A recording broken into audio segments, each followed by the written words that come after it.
this new normal. What's going on? What's good? It's your favorite host, Kellen Outlaw, and my co-host, my beautiful beloved wife, Zoe B. Lastly, our co-host, Bubby.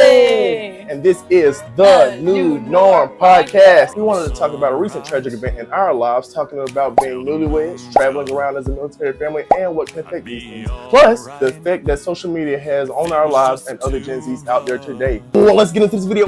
What's going on? Welcome back. It's your favorite host, Kellen Outlaw, and you are now tuned in to episode 2. Firstly, I'd like to say I appreciate all the love and support shown on the very first video, and as well as those of you who drop comments, show some love, drop some likes.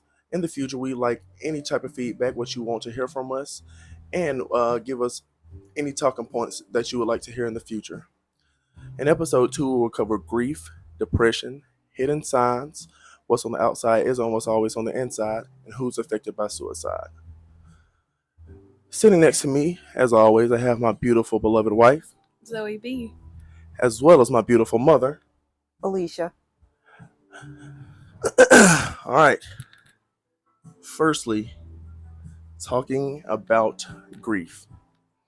Grief for me to this date has totally changed from, I'd say, four months ago. We're now on month 5 of dealing with the loss of my twin brother, as we discussed in episode 1.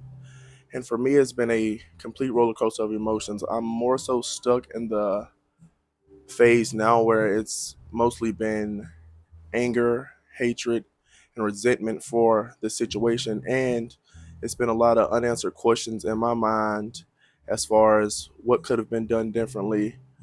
What could I have done better? Why wasn't I the last call? A million different things. But we are told not to ask those questions and to grow from this experience. You know, everything in life happens for, I guess you could say, a reason. Most definitely for me, grief has been hard to accept at this point in my life because there's so much going on, and trying to continue without a person who you grew up with day in and day out is definitely a challenge. I am now starting to seek deeper therapy, and I've admitted to myself that I need therapy. So I guess in the next episode I'll update you with that. But that's kind of a take on how grief has been looking for me. For me, I'd like to say that, like I've talked about before, how I never really experienced a loss. So now going deeper into it, like I've talked to a bunch of people about the fact that I don't really feel like I'm coping still. Like I even talked to my therapist and mentioned the fact that we talked about how if it's possible to feel 2 stages of grief at the same time, like being in that mindset and that state of depression as well as being in denial. Like we've had a couple times where we've admitted it's like, oh, okay, it doesn't feel real, and then we'll do things, and now it's getting closer to the holidays where it's like, okay, you can't help but be faced by reality and what's missing. And I think now I'm getting into, it's not really acceptance, but I don't really know what stage I'm at still, but that's how I'm moving through it, and that's where I'm at now compared to not having dealt with a loss beforehand. No progress. Okay, Mother, what would you say your take on grief has been? First of all, I would say that I'm here with you guys in Texas, and that speaks volumes because I'm here for support. I have dealt with a few deaths that were very close to me. My dad in 2012, my brother in 2019. So this is a very sensitive subject for me. And the fact that I'm here speaking out tells you guys that I think it's a very serious topic, especially with what happened to my son. Grief is ever changing. It's like your shadow. You don't ever know when it's going to show up. but it's always there. So it just depends on the day. It depends on the triggers. It depends on just when you wake up from one day to the next, you don't know how it's going to affect you. Piggybacking off of what she said in regards to the day to day for grief, I like to add that it's definitely like for me. I know we spoke about triggers. I don't want to say it was brief, but more so for me now, grief and triggers is kind of like the biggest thing I'm fighting as far as seeing those happy memories. And like now I'm somewhat to a point where I can laugh at them and find joy in them. Whereas at first, I'd say 2 months ago, I would more so just shy away from being able to look at those pictures and videos and memories and everything that we created, not only with just me and my brother, but as a family. You know, we did everything together. And I feel like for me, that's where I see a little more growth in myself through this process. And last words before we make a nice segue into topic number two. Oh, brother. Okay, man, here we go. Topic number two, depression. I'll speak first on depression. For me, depression, I feel like I've thrown the word out a lot, but it took a lot in me to, I guess, admit to myself that I was depressed. I started noticing myself not wanting to get up and do even the regular things as far as getting up and either coming to play the game or do stuff as a family with my wife, or just losing lack of motivation for everything that you love. And it feels like everything is hard to do as far as like what I if y'all understand how I used to be, very personable, very outgoing, very extroverted. I'll talk to anybody. And then now dealing with two deaths, I had a close friend pass away as well.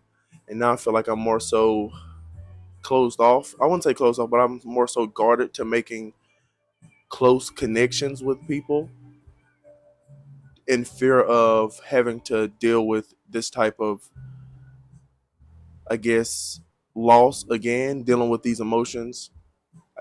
I like to say on my own, though I have support at the end of the night when you go to sleep and you face all of these things, you know, you're only in your thoughts. And that's the biggest part of depression for me, is just wanting to get up and do anything or show face or anything in those along those lines. And like I said back in episode one, I am starting therapy, and I'm definitely ecstatic to see how that goes and see how my growth becomes on depression and my outlook as well.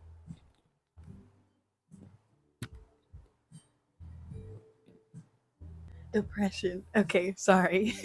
Okay. For me, I say depression. I've dealt with depression before when I was dealing with a loss in a different manner. And I feel like it was very obvious, really, really in your face then. Really emotional for me. But I feel like now it took me a while to really admit or see that I was dealing with it in a different way, because I guess I didn't want to admit it because I'm trying to support him, and you can't really have two depressed people. Who's gonna pull you out of a hole? Depression is honestly really hard to get out of. Like, it's really easy to fall into a pattern. You think it's okay. It's okay to be secluded or closed off and not deal with these people because it's outside of your comfort zone, and lay in bed all day and okay, you're not doing those things as much. But so I feel like me has been mostly like exhaustion. I haven't been doing a lot of the things, but it could be because it's gonna. I'm not meaning to sound a certain type of way, but I feel like there's a lot of weight on me trying to hold, trying to feeling like I'm holding both of us up too, and then like not. I said I'm not coping, but I feel like it's a lack of understanding also. And so it's not hitting me as hard. So I feel like right now I'm in a place where I really shouldn't be depressed. I know people say don't base your like healing and stuff off of somebody else, but I feel like where I'm at compared to where he's at, I shouldn't be depressed. So I'm in a space where I'm trying to hold him up and hold myself up and maintain everything around us and keep him in a healthy space and push him kind of towards these things that are uncomfortable right now so he can work his way out of depression. Like depression, when you're dealing with grief, I've read is normal to deal with for a couple of months. But once you get past like a certain time frame, that's when it becomes worrisome. And that's what we don't want to happen. I'll say there is no real time limit, and you can't read a textbook on reality and real life.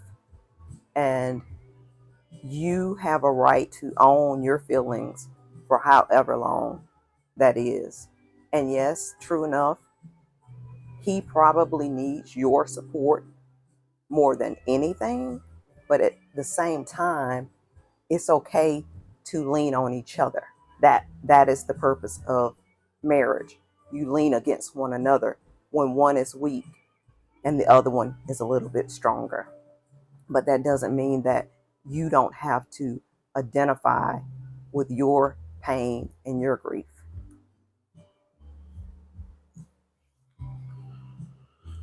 Let's see.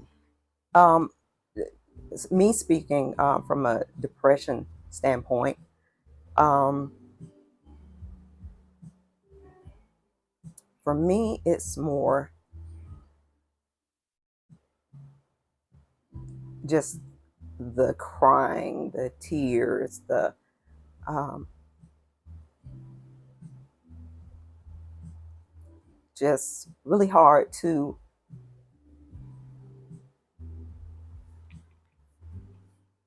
face reality. Give me a second. But um, I've always been very close to both of my boys.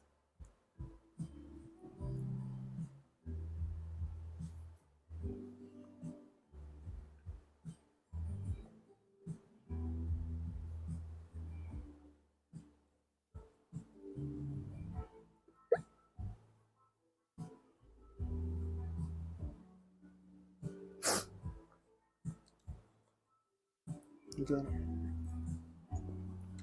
But the reason we're here is because we did we didn't expect this to be our reality.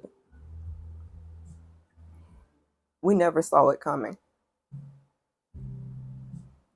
My my son Devin was so full of life.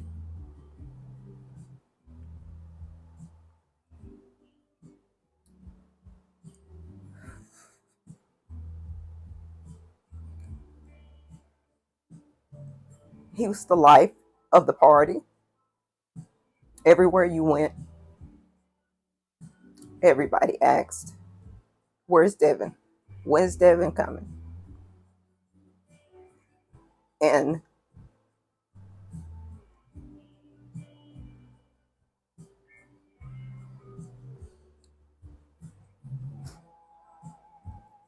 trying to reset your mind beyond that is truly one of the toughest, most challenging things that I've ever experienced in my life.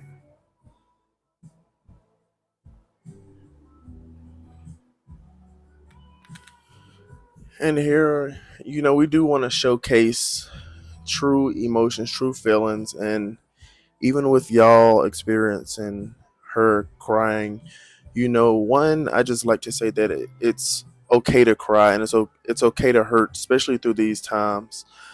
But for me, giving up isn't the answer. And by us showcasing this, we kind of want to reach an audience of people who don't feel like they can express these emotions or don't have anybody to talk to. If anything, feel free to reach out to us in the comments, and we'll definitely try, and we can figure this out together, because it's definitely hard for all of us, and everybody's affected in a different way through these type of things. Nobody can ever tell you how close somebody is to you, and something I want to touch on along with depression is on the military side of things. When it comes to mental health, it's spoken of very highly. Like, you have to make sure your mental health is at 100%, but where the failure or the letdown is you have to meet a certain amount of requirements, and you have to basically be on the verge of suicide in order to be seen, and my question would be, what does somebody at the end of their rope look like? Nobody nobody yells that, hey, I'm finna go kill myself tomorrow. And, like, sorry for those words, but it's worth for somebody to say. So to be turned away and turned down once you have admitted not only to yourself, but you've told somebody else that, hey, I'm struggling, I'm at this point where I am seeking help, and they tell you basically you're not high risk enough, you don't meet our qualifications to be seen. That's actually discouraging. And without my support system, and without people having support systems, that really brings somebody into not only a further state of depression, but a million other emotional things that they're facing, because not everybody has somebody to talk to. But again, y'all do have us, and please find somebody to lean on. You are not the only one struggling. You're not the only one going through whatever you're going through in life. Somebody else has been there, somebody else has done it, and somebody else has either rose or fail or continue to fail. But keep going, and hopefully it'll work out. Most definitely. Any comments? Any add-ons? I'd like to say what he said about the discouraging part, like trying to seek help. I think that's been once he finally like admitted that he needed help. I think the hardest thing is to kind of be ran around in circles and not have clear answers for kind of the problem that you discussed in detail, and you admitted you're like, okay, these are the things that I have and I need help with, and they kind of nitpick, and they're like, okay, we're going to send you to this resource, but they can only help you with this one thing. I think that's very frustrating. Like you said, very discouraging. You're like, okay, you're already kind of in a space where you're like, okay, I'm already here. And to not be able to kind of get that help as easily as you would like, that could be a really frustrating process. And a process that's already frustrating, realistically. But like he said, like, continue to reach out. Like, it can be hard to find resources, but there are resources out there for everybody. And don't stop at one. Yeah, at all. One no, one turn away. Keep going. And also, like he said, like Kaylin said, as far as a support system, don't ever feel like you have no one. Because number one is, I don't know what your faith is, but you have God. And get on your knees and pray. Ask for strength. Ask for grace, mercy, and coverage over your life. Because that will help give you the strength that you need to make it to the next day, to make it to the next stopping point for where you can get that help. Don't just give up. There's been, we're from a generation, not the new school kids and everything, where, everything's on social media, and it's made to seem like life should be easy, and you should be making all this money, you shouldn't have any problems. But problems do happen. They happen every day, and they occur in everyone's life. If someone tells you they don't have any issues and they don't have any problems, they're probably not telling you the truth, because that's just a part of life. But find books, religious books, find books on whatever issues you're having. Find a mentor, someone that you trust and feel like you can reach out to. It doesn't have to be a religious person. That is always a good path to take. But if it's not that, just find someone to talk to. Because I feel like, as much as I talked to my son Devin, we had a super close relationship. He was not being transparent with us. He, as I look back now, it's a condition called smiling depression. Um, Robin, I think it's Robin Williams, I believe is what was his name.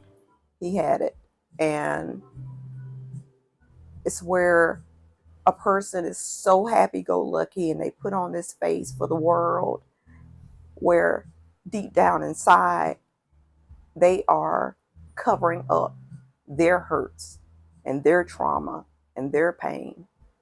And as encouraging as I have been as a mother, I wasn't blind to things that he was going through, but he never would open up and say his true feelings to me, how it affected him. And that's the hurtful part for me, because I did ask about, you know, do you need to go to counseling? You know, how can I help you? And things like that. And, you know, I've been following Grieving Mother, mothers on Facebook, different posts and things. Quick pause, real quick, because I want to reference to her speaking about transparency, and that is going to give us a perfect segue into talking about hidden signs. You can continue with what you were saying. So I was saying with the Facebook Grieving Mothers Facebook groups, I'm just seeing an alarming amount of younger people, and it's not just young people. Don't get me wrong, but younger people that suicide is a real option for them. And I don't know what is going on in the world now that there aren't other options, and that is something that's at the top of your list. Like, it shouldn't be. There are so many other routes that you can take. And that's why I'm encouraging my son, who is still here and still present, to reach out to his peers, to you guys, and tell you his true feelings and the things that he's going through, and expressing as well his wife, how she's trying to support that, and her own issues and battles that she fights every day that are not necessarily related to grief. So it's just life, and you have to find other coping mechanisms to get through it. What I'd say about hidden signs, and touching back on a little bit of what I said uh, in topic one, as far as asking questions, the questions of why, who, what, when, where, what could I have done along those lines. I don't really feel like hidden signs is true. I feel like you never really realize or understand or ask questions until the end, until the after, because it's so much looking back on it now that, you know, of course we're gonna wish we say we could have done differently, or we should have saw this or noticed this as something going on. But I truly don't feel like that would be an answer. I don't even feel like that would be a relief, even knowing what it truly was, because for someone to give up, not to downplay a death in general, but to know that someone gave up not only on you but the millions of people that they knew and touched in a million different ways, I feel like that's a lot harder of a pill to swallow. And like I mentioned to y'all with the song that he played lastly the night before he took his own life in my stream, looking back on it now, it it was just what we listened to, and that's just who we were, old souls, old school. He's always putting me onto old school songs. More than 90% of my playlist is songs by him, so I can't say that him telling me to play that would have played into a hidden sign, or my brother getting angry. My brother was very rarely angry. He was one to laugh through mad pain, hell, sleep, everything. And that was us. That was our dynamic. And this is me being a little more open. We did have a conversation about suicide, and was actually him and my cousin and me, and he expressed that he's thought about it before, and what the type of person he was he'd help every single person off of a ledge, but when it came to his ledge, he didn't have the courage to talk himself off of that ledge. And for insight for y'all, I didn't receive a last call. The last time I talked to my brother was at 10 o'clock that morning.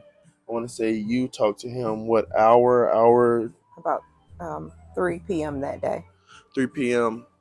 that day. So I want to say 2 or hour and a half before he took his own life. And I don't know if we covered it in episode 1, but we do feel like it was a very impulsive decision. And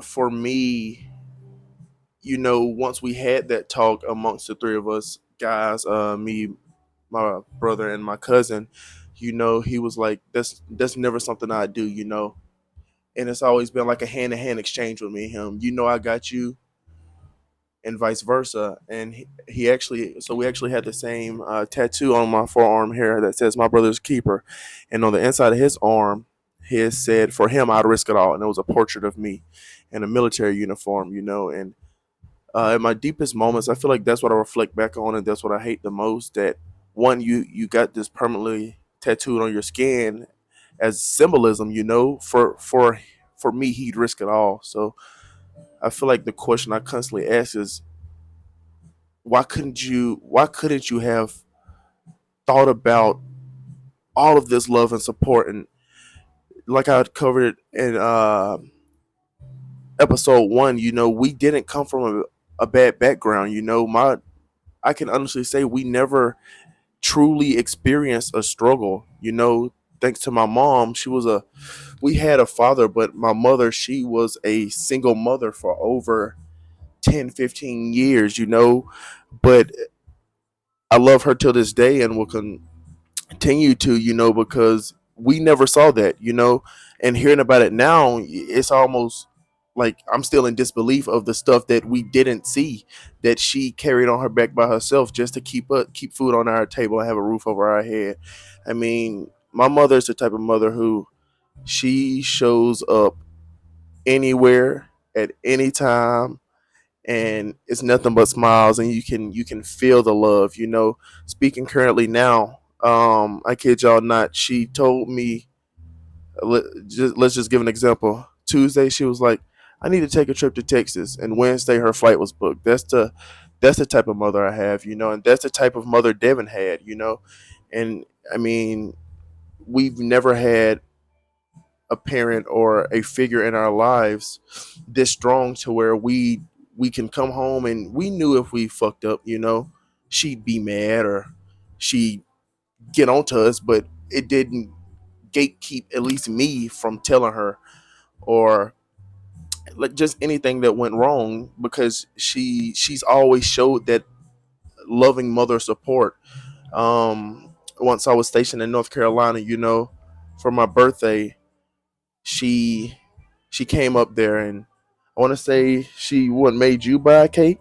No, it was You- Kai and Lou. Lou. She made my friend Lou buy a cake just because she couldn't be there that day.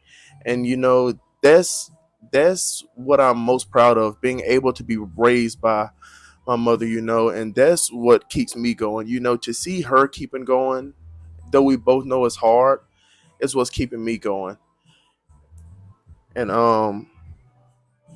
what I'd like to add lastly on my behalf is, even if you do come from a struggling background, there are still a million other good people out in the world who you could get that guidance from. And like she was saying, as far as religion, ask ask the questions of, not questions, I'd say ask for guidance, ask for healing, ask for peace within yourself. Because for me, to on the suicide side of things, I don't feel like you're at peace with yourself. I feel like it's more so comparison and the things I spoke about in episode 1. Just find peace and love who you are. Don't try to be the next millionaire and what you're seeing on social media, because it's all a perception. And that's what I have to that's what I have to say about that. I'll say that as far as the hidden signs, I don't know that. I feel like what happened to Devin was actually more of someone bullying him on the job. He was working a lot of hours, 12 hours, 6 days a week. And he had been on the job for almost 90 days, a job he was very excited about. And there was an employee there. His personality was so infectious that when he walked in a room, people were drawn to him. My name is Devin. Holla at me. Don't holla at me. I'm taking this moment. But I'm going to be on anybody's camera. I love y'all.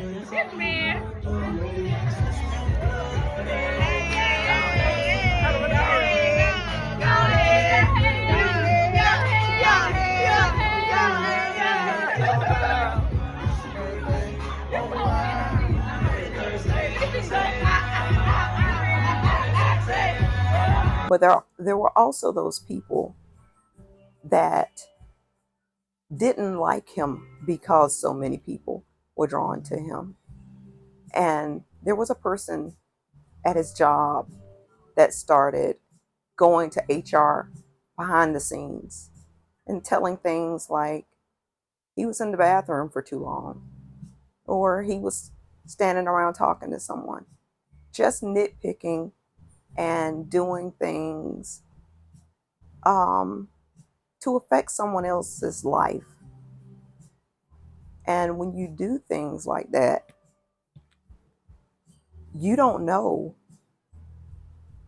how many bills someone has to pay, or if they have children at home, or what they have going on in their life at that time. Because he had some issues going on with his car.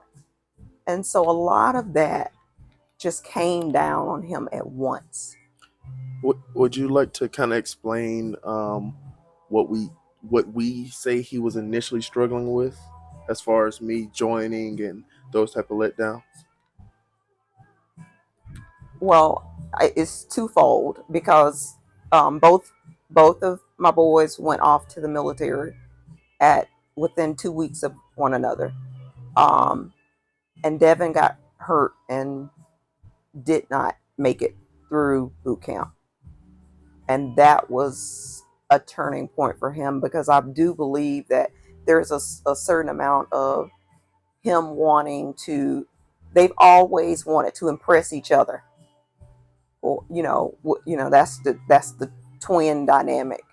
And so I think the fact that he didn't go as planned and had to return home and be separated from his brother was the start of some of the depression that he hung on to, and just kind of suppressed it and just packed things on top of that.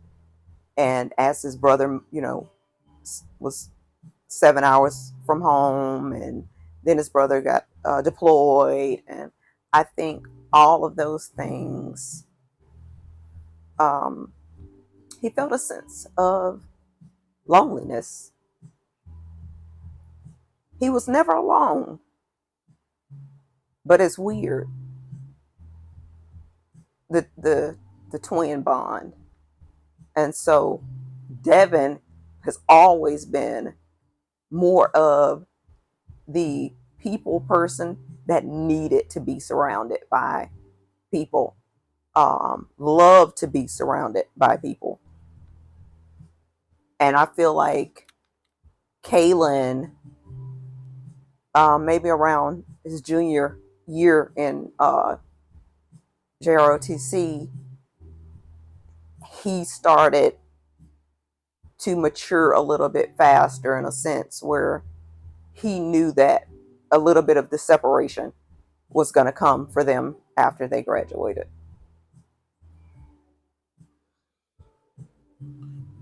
Moving on to topic 4, we have one more topic after this.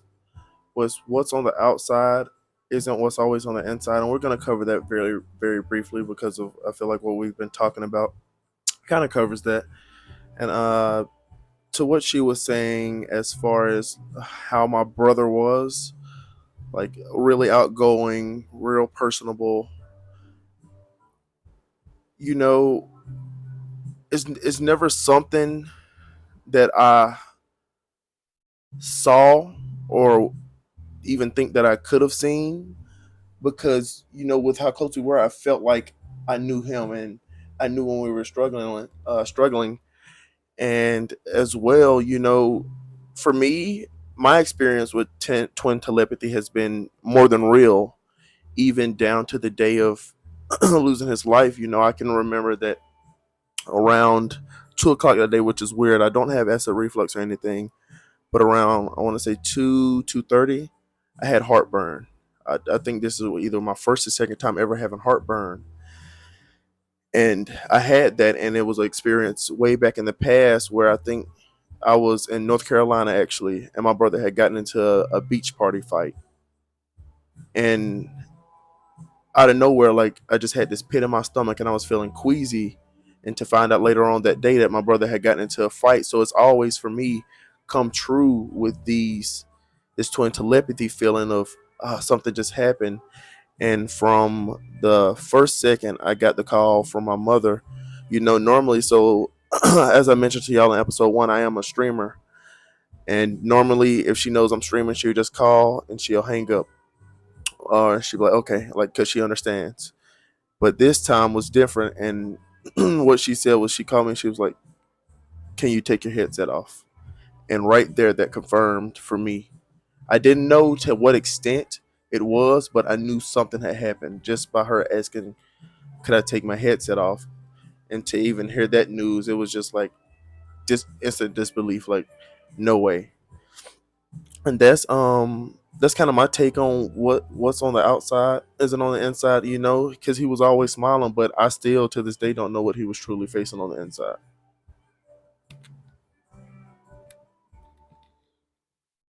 I feel like that's a big thing, honestly. I feel like it's really easy to kind of hide what you're going through, whether it be in hopes of like the fact that you'll work through it or it'll kind of go away on its own, or the fact that you don't know how to express it, or like you don't want to seem weak. There's a lot of reasons people don't express how they're feeling. Mostly probably because they don't understand it realistically. But I think the hardest part, probably especially for the people close to him, is that there was it can feel like there was no attempt to kind of, even the emotions that he was feeling, like the things that he was struggling with, to kind of go into detail with those things. I feel like there was some like transparency on the fact that he had thought about it, and I guess he was trying to talk himself out of it, saying that he would never do that to Kaylin and all of these things. But I guess it got to a point where he he didn't feel like he could hold himself to that. It's very hard when you say what's on the outside isn't always on the inside. Of course, nobody's going to show what they're feeling all the time. It's not realistic. But I think in that case, that was probably the hardest part about that, is the fact that they were so close and they were such a close relationship realistically, and so many like windows and chances for him to like get help and talk to them and try to like delve into what he was feeling and why he was feeling like that, and that never happened. This is my question to you. You being with me for now 4 years and experiencing me and Devin's close relationship, what, like from an outsider looking in, what would you say our relationship like kind of looked like?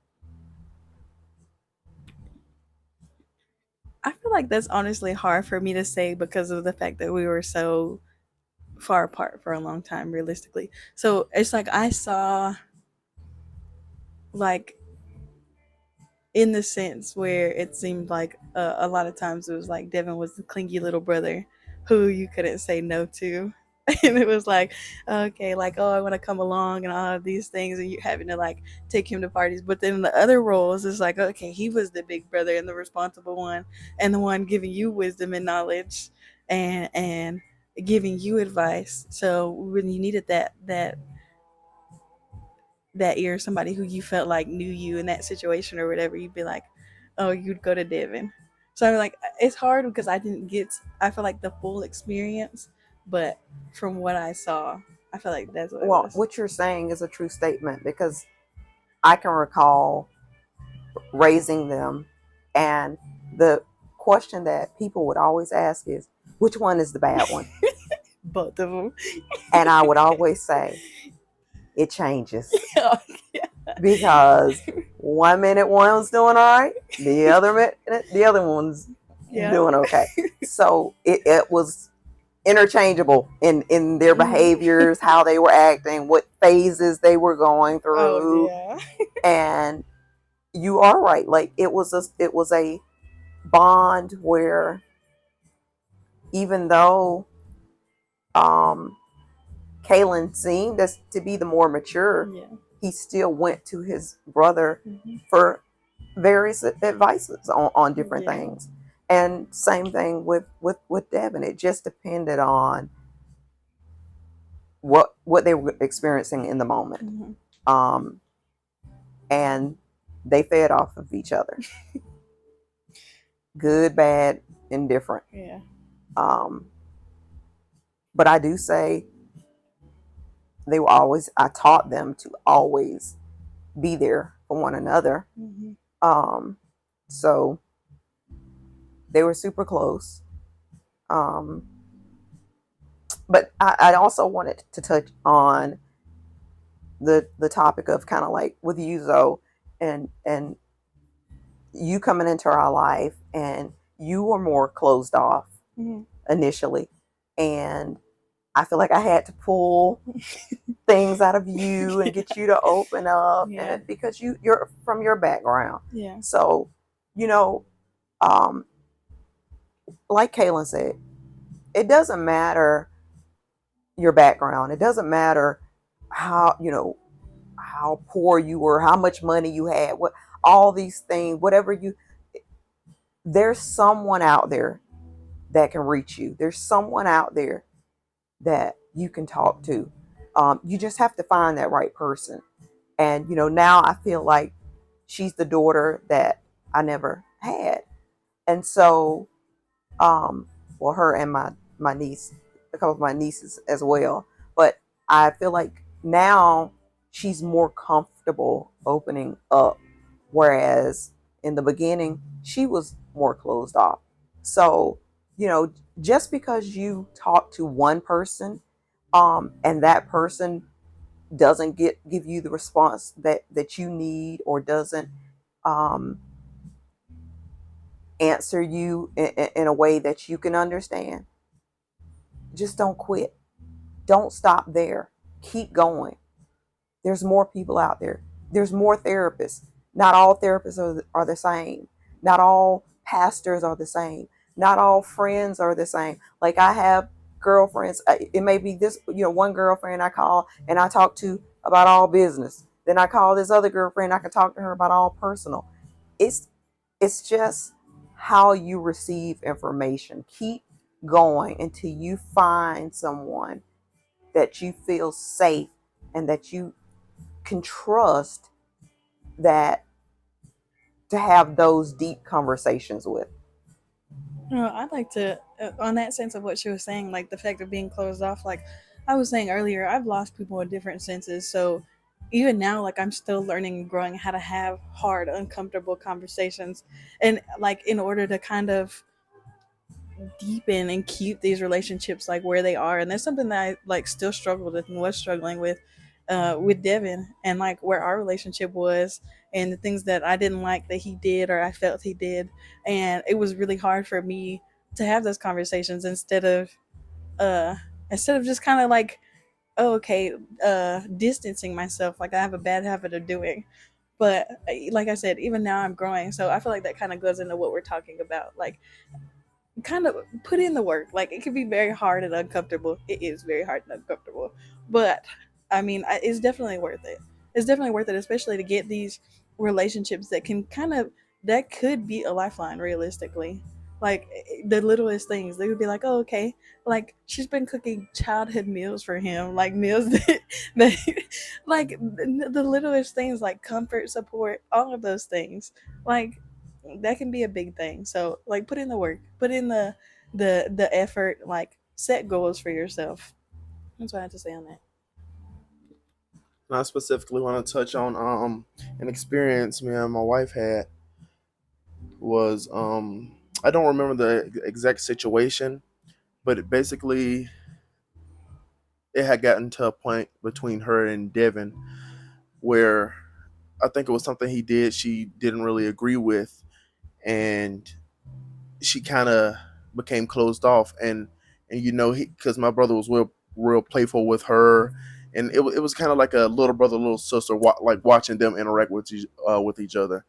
And I remember like once I noticed it became kind of distant. I remember telling her, I was like, you know, w- through my family, I've experienced and seen what it's like to basically resent somebody up until the point of their death. And I feel like that's even harder to deal with, where you could have, you had a million chances to say something, but you didn't, and now you have to live with the regret of, maybe, okay, now I didn't show up enough, I didn't insert myself in this person's life enough, or there's so much that I could have done differently, that I was in my own emotions and holding this grudge deep down, when you know you could have just let it go and continue forward. And greatly for them, she took what I said and took that advice, and she amended their relationship.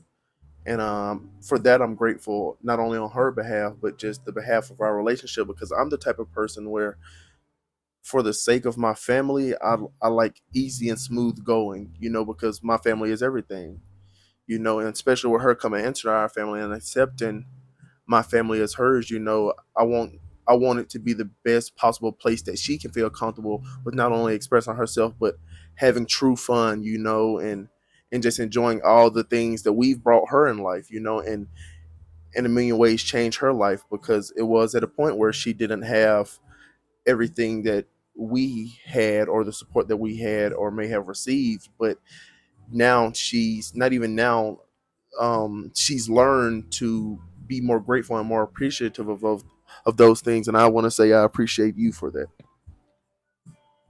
And that's growth. That's maturity. And um, like I said, it doesn't matter your background. Um, you, Communication can be universal. So no two people think alike. No two people, speak exactly alike. So there are always barriers or things that you have to cross with anybody that you meet.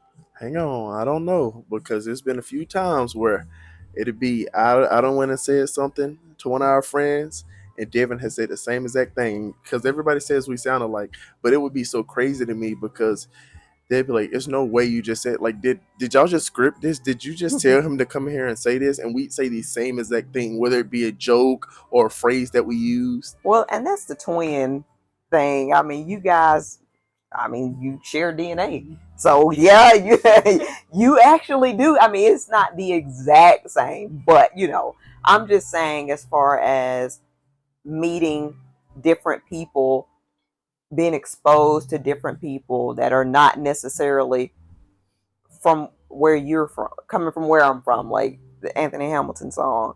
Like, just because somebody doesn't think exactly like you or talk exactly like you doesn't mean that you can't build a bond with that person, that you can't make amends with that person.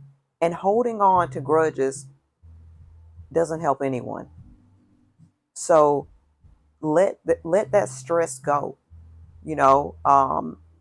Try to lay your cards on the table, express yourself, express your feelings, and move past it. Life is short.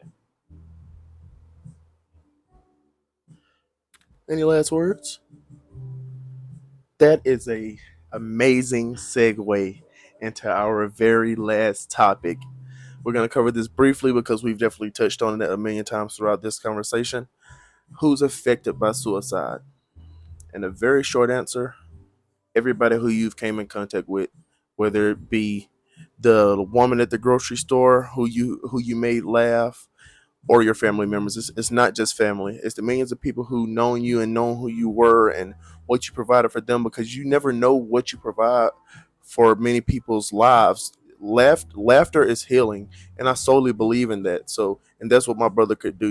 He could walk into a room and he don't care if he's seen 100 people. For him, we see 100, he saw one, and he would work around the whole entire room, and it'd be nothing but laughter. And the thing about him is he'd leave the room not only with the smell of his cologne, but you would definitely hear somebody coming up to you like, not only were y'all respectful, but you lifted up my day. You made me laugh. Just a million different things, and that's definitely a positive that I want to push on a lot of people, especially to those introverts. Talk more. Yeah, most definitely. She was I'm definitely an entirely introvert. scared to be on this camera. This is her first time. This is her first debut to life, really. Once it comes to public speaking, so this is definitely a big step for her. It Mama's is. been doing her big one lately. I don't know. Um, What do you think about suicide? Everyone, like you said, that the lives that you touch, I can recall people reaching out to me. Number one, just based upon the presentation of my boys and just how they carried themselves, the yes ma'am, the no ma'am, how they dressed, how everything was put together. And I've had been stopped in stores, like, oh my gosh, your boys, they seem so mannerable. And um, that goes a long way when you have that infectious spirit about yourself where people just feel comfortable around you. I don't know where they got it from. It wasn't from me. It takes me a minute to get warmed up, and I'm normally in a smaller crowd. But both of my boys, extreme extroverts. I've had people that I've known in my past reach out to me and say that they had adopted my boys because they were at some function that wasn't even their family function, and like everybody loved them. So I am proud of that. I am proud to have raised these two boys. And it's a tough journey that now we all have to, face. But Devin's memory will never leave us. The people that he touched, they all know who he was and how he was. And I'm proud of that. I'm proud of who he was. We're closing it out. I think that's a great spot to do that. In memory of D-Dog Steve-O, as we do have back here. I don't know if y'all can see it. And that's what I called him, as well as Bubby. And we have him sitting here too. So we're going to close this out, man. I do appreciate the love and support. If you are new and you are just now seeing this, please tap into episode 1. We will have more guests on the show, as well as family members, people speaking from their behalf of not only who my brother was, but how we progressed throughout this experience, man. Y'all boys have a great one. And just like my shirt says, you just lead your last haul, bitch. See ya.